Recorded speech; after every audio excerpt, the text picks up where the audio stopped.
Doma Sports Talk worldwide with some news from the world of boxing and some other stuff. So y'all know what time it is.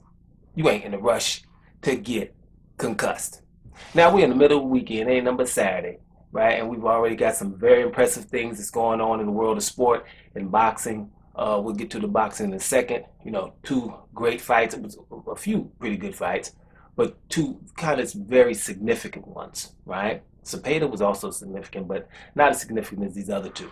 But first, let's get to some other impressive stuff that's going down, you know? And you know, when you got the expressive like historic, that's what impressive slash historic. Let's talk MLB real quick. Major League Baseball. I want to remind y'all, if you're not watching, everybody's not interested in baseball, everybody, but listen, Shohei Ohtani from the LA Angels, Japanese player, the man pitches at a high level and he hits at a high level. And here's a few examples. Hitting at a high level, he's leading the league and he's hit his 33rd home run yesterday.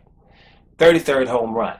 We're not at the halfway mark at the All-Star break right now. That's ridiculous, right? That's ridiculous. He's leading the league in home runs. But, right, he's also leading the league in extra base hits, right? He has, the most extra base hits, I think, because he got about 4 triples, about 18, 19 doubles, right? So you would think, okay, this is a big old, he's a home run hitter, one of them big old home run hitters that can barely run down to first base and they ain't doing nothing once they get on the base. No. The man has 12 steals. That's only been done once.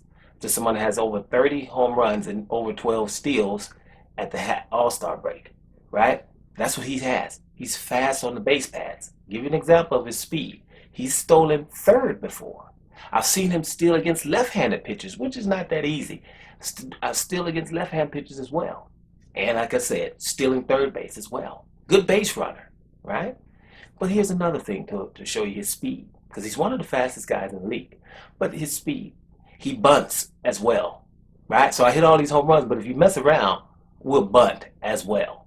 And I think bunting is very important right now because in the Major League Baseball, for the last years, once you're a power hitter and you hit it to one side of the field most of the time, these shifts can get ridiculous. They'll shift everything over. They'll shift the third baseman is playing not even shortstop, but playing like behind second base. It's the second base to, the shortstop is like in the middle of first and second, and the second baseman is damn near in right field somewhere, right? The shifts can be really radical. So at some point, people have something against these shifts in baseball. Like, why are you shifting? That's not fair. Well, yes, it is. I'm not going to go that far to change some rules from shifting, because shift. The whole other part of the field is open. If you can't bunt that thing down the third baseline, you own base with that, right? So learn that if they're going to shift on you. Or figure out how to hit in the opposite field. But it's not easy when the pitcher also wants to pitch you inside. Doesn't give you something to hit to the opposite field. But it's still, you can bunt towards third base and you're going to get on base, right? So this guy has bunted as well. So, this is one of the best hitters we got right now. Now, his average is only around 280. Well, I ain't going to say only. 280 is pretty good batting average. But, the leaders of the league are batting 340, 320, things like that, like Vladimir Guerrero and those boys. But this guy is very, very awesome just on the offensive side of the plate. He's got Walsh hitting after him, which is helping, but he doesn't have Mike Trout in the lineup right now. So it's really, he's carrying a lot of weight for those Angels. Although, your boy, forget my man, leadoff, Fletcher. Fletcher got about a 21-game hitting streak. Keep your eye on that too. But it's awesome what we're seeing on the offensive side of the ball. So you would think if he's pitching, he's going to go up there and just throw something. Man, the man throws 100 miles an hour pitching. His ERA is around 3. Right, which is ridiculous. He has about 90 strikeouts already and only about 30, 35 walks. So he's pitching on a very high level. His record's only 4-1, right? But he's handling his business on the mound. He's a very good pitcher. And here's another thing. His split finger, his splitter, right? It's right now, through all the analytics, is the hardest pitch in the whole league to hit. So I have a pitch, which is the hardest pitch in the league to hit. Plus I have a 101 mile an hour fastball. Right? I strike a whole lot of people out, right? I'm the first guy who, while I'm pitching, I'm hitting too. And when we talk about hitting, pitchers, they gonna hit ninth and whatever. No, I've seen him bat everywhere from cleanup, third, cleanup, right? And now he's batting second because Fletcher's leading off because of his speed. Man, this is unprecedented. You better, forget if you like baseball or not. You better tune in to Shohei Ohtani. And the reason I'm telling people is because when you're a sport fan, we're talking boxing really right now, but when you're a sport fan, things that are historic, people like to tune in because you want to be a part of it. So you better be tuning in to Shohei Ohtani. I know me, like in basketball, something similar to Shohei Ohtani. They don't want to admit it, but it's Russell Westbrook averaging a triple double a whole year. We didn't see that also way back in the '60s, right? And but as he was doing it, they weren't celebrating as enough as they should have as how awesome this is because nobody's getting close. And he's done this now about 3 or 4 times. So that's also awesome. And I was smart enough to know that this is going to be happening, right? So I've been watching Russell Westbrook. I haven't missed any games for about 5 years. I've missed maybe about 3 or 4 games from Russell Westbrook in about 5 years because I know something legendary has happened. So guys, tune in to Shohei Ohtani because every time he steps on the field, it's legendary and it's something you haven't seen. Something else legendary, we're going to move over to tennis. Let me tell you something. I told you, the last 2 years, when you're watching tennis, if Roger Federer, Rafael Nadal, or Novak Djokovic steps on the court, you're going to have to tune in. It's legendary. These are the legends of the sport. Rafael Nadal is the best clay court player ever by far with 12 Grand Slams just in Roland Garros in the French Open. So that's ridiculous. But he has 20 Grand Slams, right? And the GOAT is Roger Federer still, barely, and Roger Federer is older than these guys, than Rafael Nadal. And he has 20 Grand Slams as well, but he's slowing up. And it's pretty much close to over. I think we even seen his farewell in Wimbledon. I hope not. I think he should have announced it before the tournament. This is my last one, so everybody can savor the moment. This is Roger Federer we're talking about. But Novak Djokovic is right behind Roger Federer and Rafael Nadal with 19 Grand Slams. We're at Wimbledon. Now, the guy has made the final. He's going to be facing Matteo Berrettini, right? And Berrettini has been looking good. Anybody who gets to the final of Wimbledon, you're looking good. You're in good form. I mean, Berrettini leads the whole tournament in aces, of course. He's a big dude. He's a power player. Although he doesn't serve in volley, he stays on the baseline, but he's a power player. So it's going to be rough. But most of the time I go for the underdog in situations like this. But if, you want to see Djokovic handle his business because Djokovic, if he wins this Grand Slam, it will be his 20th, and he would officially be probably the GOAT. You will have little small arguments, but your arguments will get smaller and smaller because if he has the same amount of Grand Slams as Rafael Nadal and Roger Federer, and he has the head-to-head versus both of those guys, then we have a problem. And here's something else that's going on that we want to pay attention to. He's on his way to maybe doing a Grand Slam this year. The calendar year Grand Slam because he's won the Australian Open, won the French Open with Rafael Nadal being there, which no one can say really because basically he owns the French Open, Rafael Nadal, but he won the French Open and beaten Rafael Nadal himself there. And now coming from clay, and you're right into the final of the grass court tournament in Wimbledon, which is already awesome, right? He doesn't have to win it, but it would be nice. If he won it, he would have 20 Grand Slams and he would have 3 of the Grand Slams, going to the U.S. Open to win the calendar year Grand Slam, and possibly having the most Grand Slam of all time at the U.S. Open. But we're getting ahead of ourselves. But what we're not getting ahead of is how legendary this is. So tune in. That's going to be Sunday. Everybody better tune in to see what's going to happen between Matteo Berrettini and your boy Novak Djokovic because it's going for tennis history, and it's also going for becoming the tennis GOAT. You don't want to miss that. Now let's move over to boxing. Some very impressive things happened. Now, in the lightweight division was a fight that we all kind of, under the radar. The major players in the lightweight division, some would say, like Lomachenko, Vasyl Lomachenko, even though he doesn't have a title. Let's start with the titleists. Teofimo Lopez has 3 titles. Devin Haney has the other one. Lomachenko is right there. We know that he's one of them. Ryan Garcia, even though he's going through this stuff, and Gervonta Davis, we don't know what division he's in because it could be 140, 135, or 130, but he's there as well. Ryan Garcia is going through a little problem right now with depression because he was supposed to fight Javier Fortuna. Since he couldn't do that because he's in depression, then Jojo Diaz moved up and stepped in. Now, Jojo Diaz versus Fortuna was a great fight, a great fight. Jojo Diaz beat him in a very good fight. But by the scores of 117, 110, 116, 111, and 115, 112. A unanimous decision versus Javier Fortuna. I didn't see that fight. I scored the fight, and I scored a 115, 114 for Javier Fortuna, but I'm an idiot. So don't worry about what I'm talking about. But I will tell you the rounds so you can go to the rounds and see how much of an idiot I am. I gave Jojo Diaz round 1. I gave Fortuna round 2. I gave, in a close round, I gave Diaz round 3. I gave round 4. Diaz was taking a point away for hitting in the back of the head, which somebody else should have, but that's okay.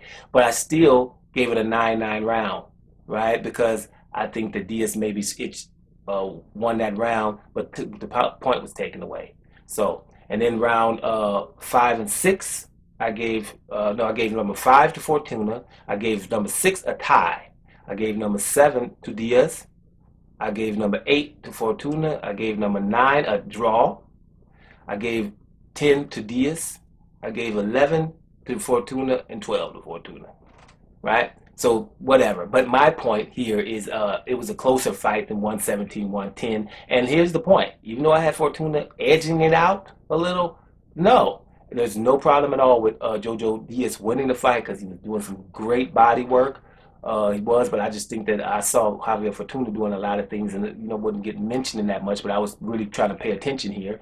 But you could have had Jojo Diaz winning that fight too. I just didn't see the distance. 117, 110 in that fight for me, and 116, 111, that's a little bit too much. I have a problem with 115, 112, to be honest with you, right? Especially if he was Dr. Point. But Jojo Diaz won that fight there. I have no problem with it, so it's not like I'm complaining, even though I had Javier winning by one damn point. I'm not going to complain about him winning. I think that Jojo looked great in there, Jojo Diaz. Javier looked pretty good himself, but Jojo Diaz, he was getting hit with some stuff, but he was coming forward and throwing a lot of body work. That body work, this is a fight where body work was being paid attention to, I think. They must have. The judges must have. Because the headshots, I think Javier Fortuna landed more headshots. But then body means something, guys. So I'm not going to complain about who won that fight. But what I will complain about, and I was, thinking this the whole time after that fight, and I've happened to watch one of my favorite uploaders complain about the same thing because I didn't have time to do this video earlier. But when I'm watching the fight, and I'm after the fight, this fight, Jojo Diaz versus Fortuna, this fight, right? Let me run it back a little bit. Let me rewind. Ryan Garcia was the mandatory for Devin Haney. He did not want to fight the champion, which is ridiculous. You've never seen that. The only people I've seen done that is some Mexican fighters. I'm sorry to say Mexicans, but it's only Ryan Garcia that doesn't want to fight Devin Haney. That's why all this happened. But so the Mexicans understand what I mean. Jaime Munguia is the same thing I've been complaining about for the longest. Jaime Munguia is Demetrius Andrade's mandatory, and he's been talking about everybody else. Marek Salecki, who the dude he did fight. I forget his name. He's talking about Gennady Golovkin and just anybody except, wait a minute, you're the mandatory, you could fight Demetrius Andrade. And then he's become the mandatory for Charlo too, and he doesn't want to fight either one of those guys. So what mandatories do that? The only one that I can think of is Canelo Alvarez, the main Mexican guy, when he was the mandatory for Demetrius Andrade at 154. He didn't want to do it. I just think after that, then they should be off the map for a while. You throw them back and take their mandatory status and all of that. And you tell the public they're not the mandatory because they work their way to this position and they don't like who the champion is. Charlo, again, right? That's why Canelo has a franchise belt right now. Because when he was the champion, Charlo was his mandatory, but Charlo wanted to fight. And so Canelo gets a franchise belt, right? But so Jaime Munguia doesn't want to fight Charlo. Jaime Munguia doesn't want to fight Demetrius Andrade. Ryan Garcia didn't want to fight Devin Haney. He was talking about everyone else, right, except Devin Haney. So he ended up having to fight an interim fight with Javier Fortuna. So he got depression and he couldn't make it. So that's why Jojo Diaz is here now. But Jojo Diaz right? And Javier Fortuna is fighting again for the interim belt that Ryan Garcia already won, beating Luke Campbell, which means you were the mandatory. So this fight between Fortuna and Jojo Diaz is for what? It's for the rights to fight Devin Haney. Who are we talking about after the fight?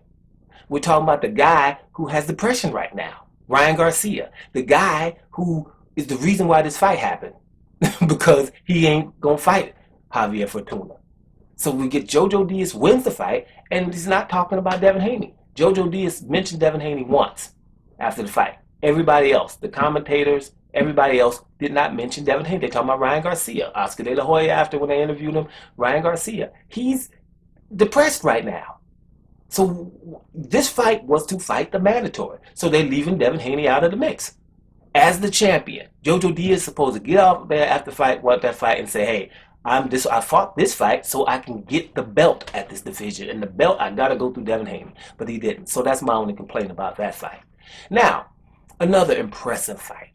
Impressive. In the 175-pound division, light heavyweight. Listen, guys. Gilberto Ramirez is 41-0, 42-0 now, I think. 27 KOs. And he was facing Sullivan Barrera, 22-3. I like Barrera. I have the whole time. I even liked him when he was fighting Andre Ward back in the day. He lost that fight. But I still was like, hoping for the best for him because he didn't get his shot until he was getting a little bit older. But let me tell you something.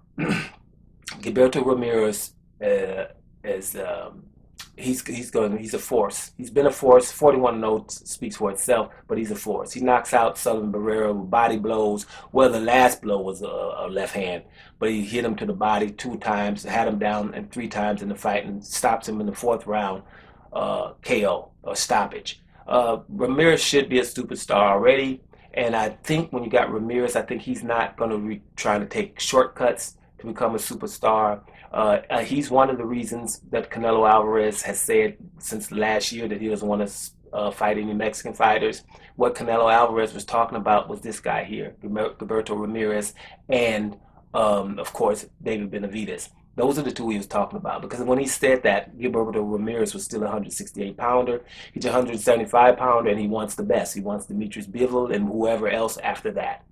Right? There won't be any shortcuts with this guy. You'll see. I think he's a different cloth, but here's the problem that I do see. He's with Oscar De La Hoya now, and those conversations are going to start where you don't have to do this and you don't have to do this. Look, let me sit you down with Ring Magazine. Let me sit you down with these people, and they'll tell you, we will do what's necessary. You don't have to fight these hard fights. And I think that I just hope that doesn't rub off on Ramirez. I hope he stays how he is and continue to just fight and want to fight the best. Because the dude's just awesome. He's awesome.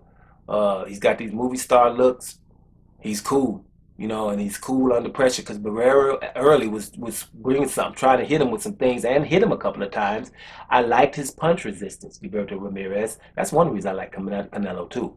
Canelo has a great chin, right? It's really unfortunate with Canelo that he does things. I got a lot of things positive to say about Canelo, but it's hard to do that when he's avoiding people. But this guy here, Gilberto Ramirez, an extremely impressive performance. Keep your eye on him, which I'm pretty sure you will, because he's 41-0 or 42-0 with 28 KOs now, and he's looking for whoever. And you'll see. I think he's going to be hunting Demetrius Bivol down. I think Joe Smith Jr. is also up there with a title, and of course Artur Beterbiev has 2 titles. Let's see what happens going forward there. But like I said, everybody I mentioned, Jojo Diaz, impressive. Gilberto Ramirez, impressive. Novak Djokovic, historic. And Shohei Ohtani, historic. That's what's going down. I'll holler at y'all later. Doma Sports Talk, worldwide. And I'm up out of here, y'all.